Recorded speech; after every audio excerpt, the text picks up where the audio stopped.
Good day mga kapinta, welcome back Ang video natin ngayong araw ay tungkol sa paggagayak ng ating pintuan o ng mga solid na kahoy. Gaya nito, ang gamit nating kahoy dito ay solid na nara. Ano ba yung mga dapat natin gawin bago natin ito nilalagyan ng ating stain at ng ating sealer? So yan yung gagawin natin ngayong araw.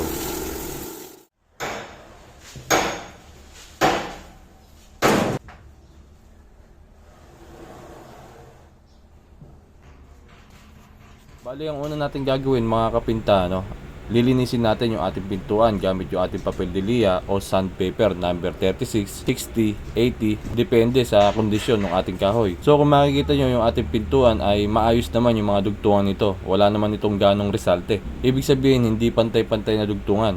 So ang kailangan lang natin ditong liha ay number 60. Lilinisin natin ito gamit yung ating papel de lija number 60 na sa ganun makita natin yung mga dapat nating masilyahan mamaya.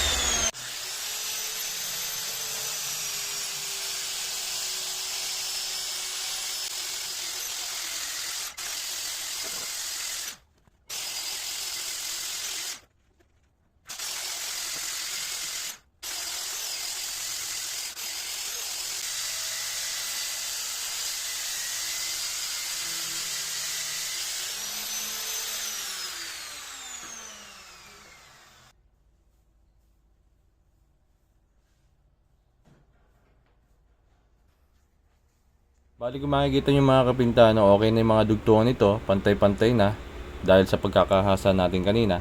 So ang next step naman natin dito ay mamasilyahan natin lahat ng dugtungan nito gamit yung ating Pioneer Epoxy AMB.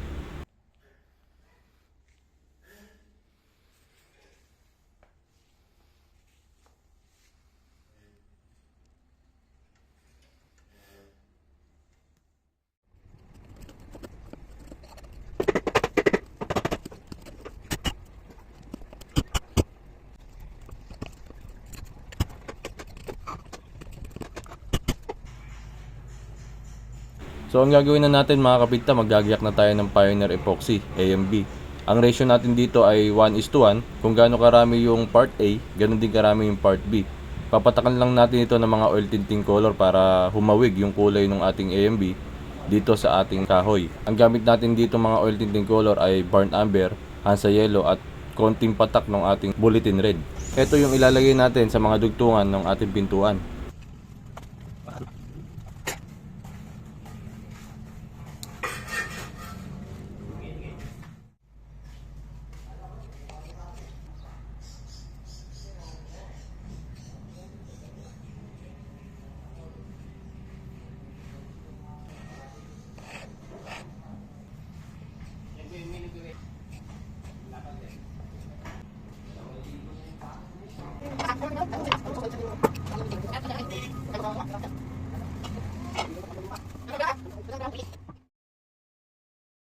At pagkatapos natin maipahid o mailagay yung ating AMB sa mga dugtungan ng ating pintuan, maghihintay lang tayo dito ng hanggang 3 oras. At pwede na rin natin itong hasain o lihain gamit yung ating papel de lija o sandpaper number 80.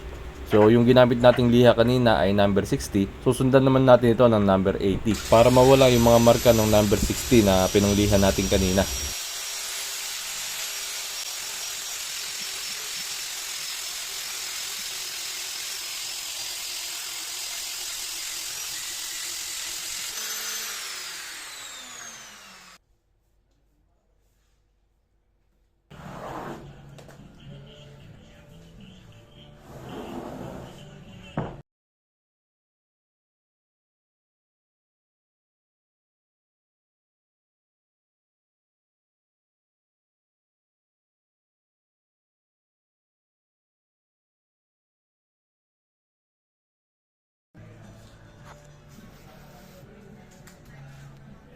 So ayan mga kapinta, kung makikita nyo, may mga marka pa rin siya ng liha ng ating number 80.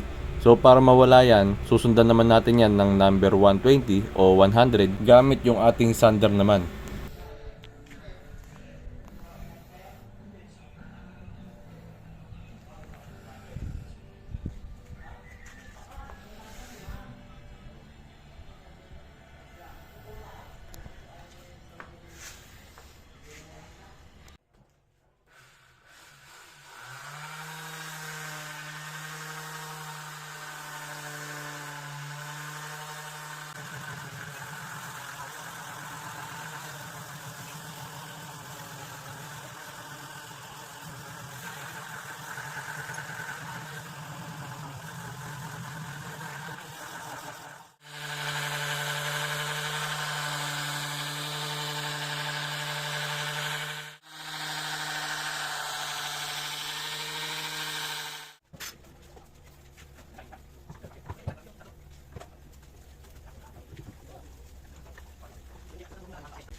So ayan mga kapinta, kung makikita nyo, no, wala na yung marka ng ating number 60 at number 80 dahil ginamitan na natin ito ng number 100 o 120 na papel de lija o sandpaper gamit yung ating sander machine. So ang next step natin dito ay linisin natin itong mabuti at papahiran natin ito ng ating wood bleach number 1 at number 2.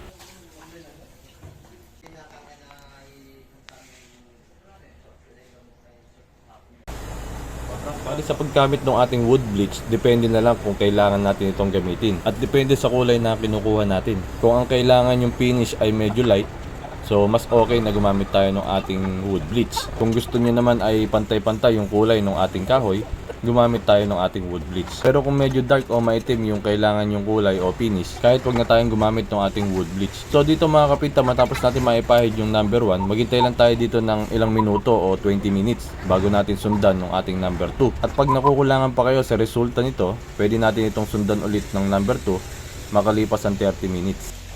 So matapos natin maipahid yung ating wood bleach, isang buong araw na yung hihintayin natin dito o 24 oras. Hindi natin ito pwedeng patungan ng ating sealer o stain habang basa pa yung ating wood bleach. Masisira lang yung ating sealer, magbubula-bula lang ito.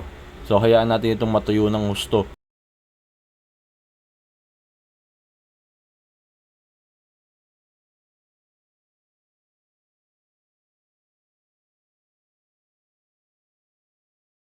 So dito mga kapinta, kinabukasan, kung makikita nyo, maputi na yung ating pintuan, ano?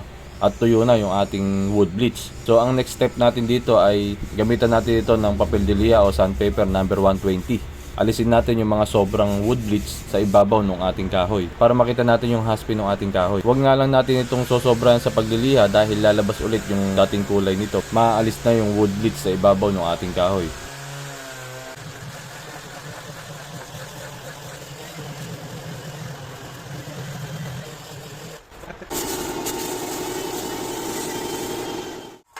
Bali matapos niya, mag-iyak tayo ng ating pangmasilya gamit yung ating spare tight wood putty.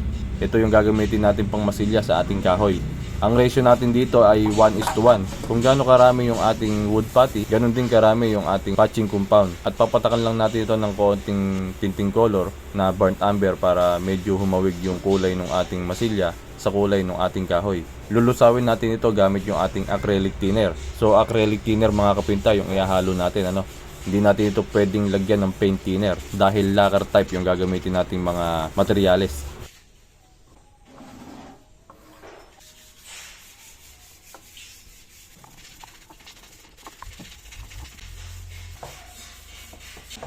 So matapos natin magawa yung ating masilya, ipapahid natin ito ng 1 hanggang 2 patong at maghihintay lang tayo dito ng 5 minutes bago yung kasunod na patong ng ating masilya. Bali manipis lang yung pagmamasilya natin mga kapintano, wag natin kakapalan. Dahil ang purpose lang naman nung ginagawa nating masilya ay para matakpan yung maliliit na betas ng ating solid na kahoy. Mahirap naman siguro kung iisa-isayin natin yung maliliit na butas ng ating solid na kahoy, ano?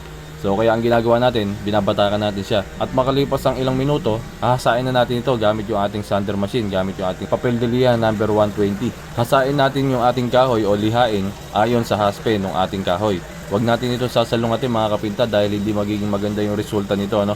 Simula umpisa hanggang sa dulo, hasain natin ito ayon sa haspe ng ating kahoy para mas maging maganda pa yung resulta ng ating ginagawa. Bali matapos nating mahasayan, linisin lang natin itong mabuti at pumili na tayo ng gusto nating stain. So ganun lang mga kapinta ang paggagayak ng ating mga solid na kahoy, ano?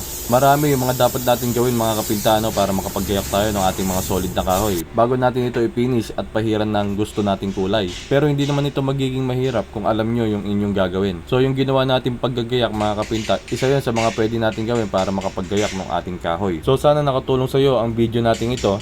At kung bago ka lang dito, huwag mong kakalimutan na mag-follow at mag-like kung andito ka sa ating Facebook page. Kung nandito ka naman sa ating YouTube channel, huwag mong kakalimutan na mag-subscribe at i-click mo na rin yung bell notification para isa ka sa mga unang makakapanood kapag may bago tayong mga step by step video gaya nito.